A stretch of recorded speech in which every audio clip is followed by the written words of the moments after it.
What's going on, guys? Zach here. Today we're going to be talking about the Azshara Warbringer. So first thing you can see is this beautiful city backed up by beautiful music. It really is. Really sets the tone. And then you see a shadow just encompass the entire city, foreshadowing the destruction that is about to immediately come upon them as the tidal wave closes in and crashes around the city. Now this is happening during the Great Sundering after the collapse. And here we see Azshara just say no and slam a barrier against the coming destruction. And she sees her people crying for help as waves still crash into the city. She cannot hope to stop the coming destruction, but she will hold it off as long as she can. And then she becomes fixated on this fish that has washed ashore. And just listen to this. She's struggling. And then a voice says,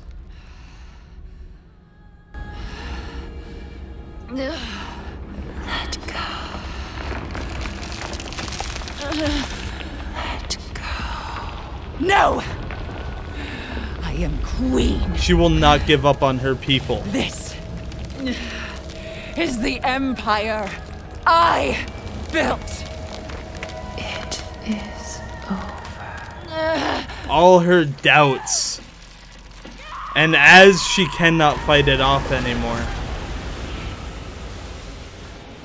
she just gives.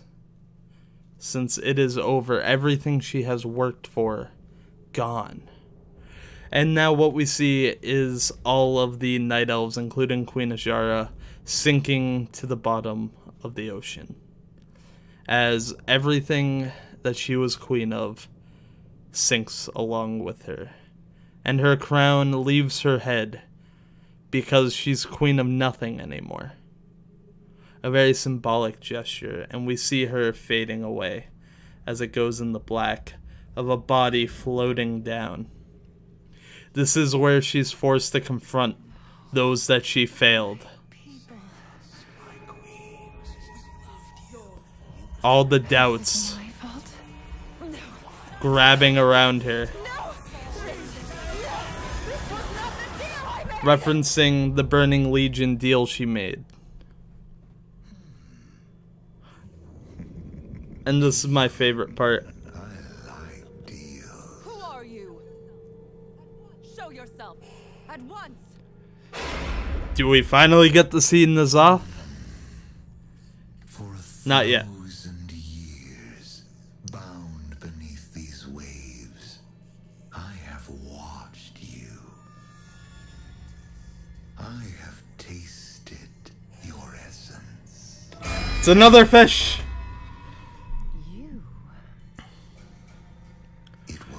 But now we have confirmation that earlier when she was hearing the voices while she was looking at the fish washed on shore, it was her own doubts, but it was being emphasized by N'Zoth. Let go. Serve me. And you still see her confidence. I am a god. And the Black Empire. I ruled.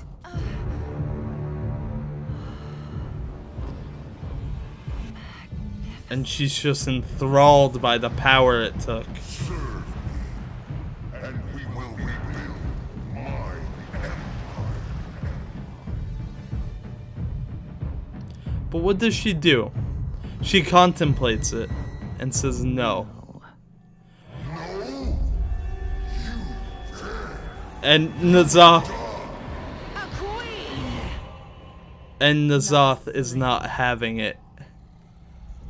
You've watched me for 1,000 years, so you know what I want.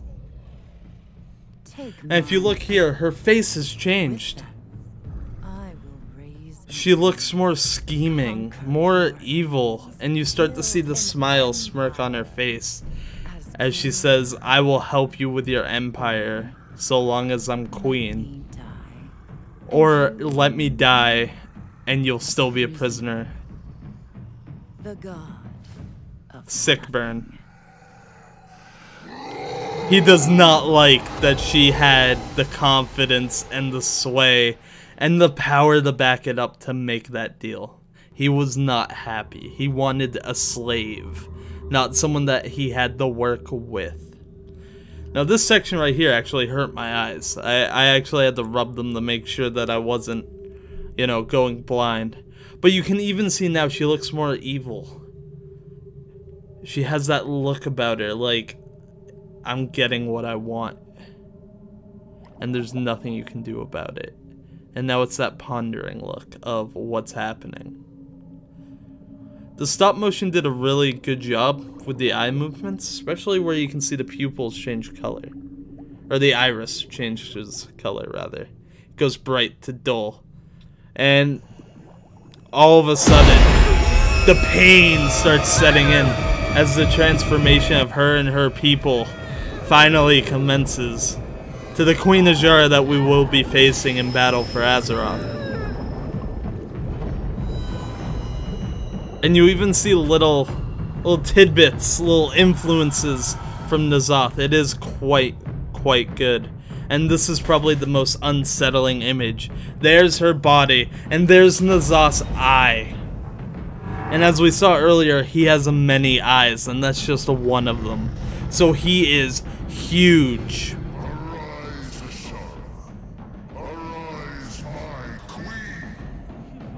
And then you see her people all laughing. Once elves, now they serve N'Zoth. And that's the whole cinematic. I thought it was really well done. I'm going to go ahead and say it was my favorite one because I love the interaction between Azshara and N'Zoth. Let me know what you guys think in the comments down below. And as always, stay classy.